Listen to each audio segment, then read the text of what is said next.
Sylvia finds out on social media that her ex-best friend, Will, has gone through a divorce. Sylvia's husband, Charlie, encourages her to give Will a call, see how he's doing. The two have an uneasy meeting at the diner. Noted points are, Sylvia doesn't tell Will that she knows of his divorce. Sylvia was on track to become a lawyer before she had a family, and Will is a brewmaster at a bar that he owns 24.5%. They wrap up the meeting with Will inviting Sylvia to attend a party that night. Sylvia discusses the meeting with her friend Katie. Katie prods her into going to the party. They arrive and feel like a couple of old cougars in a club. After Will greets them, they make a quick exit. It's not their type of vibe. While chatting from across the street, they hear Will going off. He's going at it with his ex-wife for having the nerve to show up at the club. Here's the thing. Will's business partner is also his ex's stepbrother. So technically, she's got the green light. It's just a bad look, I suppose. Sylvia goes over to calm down her old friend, and the two head out. The two's connection is getting back to where it left off. Sylvia playing wingman for Will, the two of them just improvising a good time. They wind up at a pawn shop. Sylvia buys a collar worn by a Doberman, but part of the deal is her having to remove it. They cap off the night with some edibles, which is naturally followed with a late night snack. Sylvia complains to Will about Charlie's marathon sex sessions. Will enlightens her on this orgasm punch technique that'll complete the act on demand. Things come to an unhappy ending when Will finds out that Sylvia contacted him because she found out about the divorce. The meeting wasn't organic, some sort of sympathy move on her part. That night when Sylvia gets home, Charlie wants to get one in. Well, I guess this was a chance for Sylvia to try out the old cum punch technique. Well, it certainly ended the sex, just not the way that Charlie would have liked it. She texts Will about it, and he laughed that she even tried his silly technique.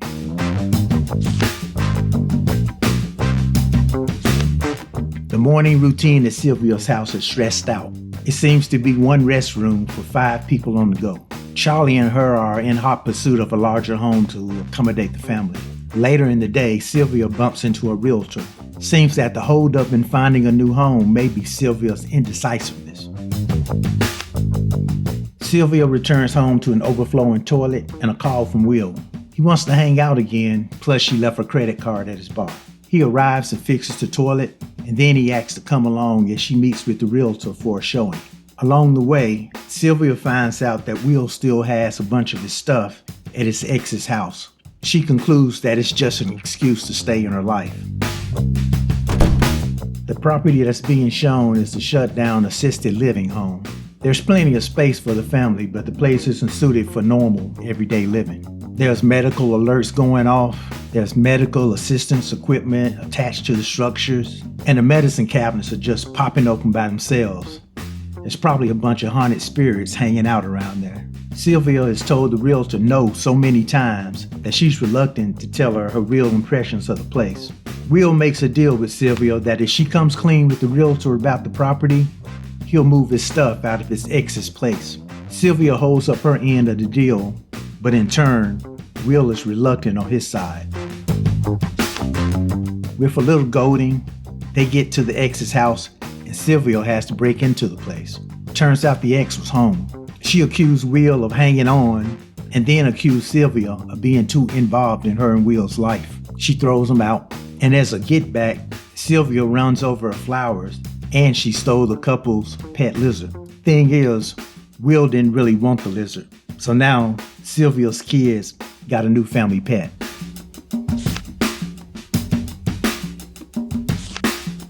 Charlie is made partner at his firm.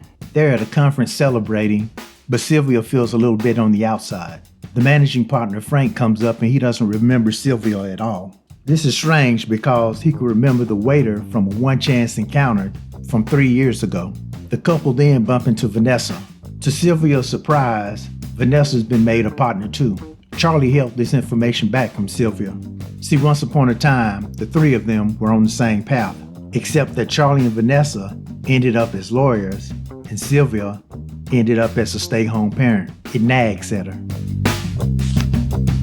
At the bar, Will has a conversation with the majority owner, Reggie, holder of 51% ownership. Reggie wants to license out the beer to other bars and restaurants. Will has a more personal relationship to the work since he's the brewmaster. He wants to keep the beer exclusive to the bar, but Reggie trying to get paid. With Charlie occupied with seminars, Sylvia is stuck in her hotel room alone. She sends out a bat signal to Will to hang out. They start off at one of the bars that wants to sell Will's beers. It's the typical corny chain restaurant with a corny theme. This reinforces Will's reluctance to sell out. However, his other partner, Andy, holder of the other 24.5%, agrees with Reggie.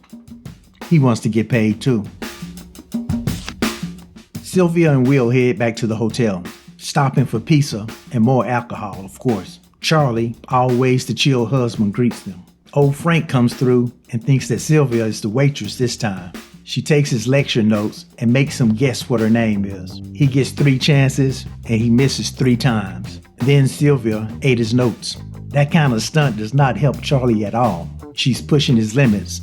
Will tells Sylvia to go be with her man. Just then, Will gets a notification and a video of his ex wrapped up in some dude's arms. This moves him to a call of action. He signs the papers that Andy has been requesting, and now it seems that he's on board with distributing his beer. Meanwhile, at the conference, old Frank is nosediving his lecture, but at least now he remembers Sylvia's name.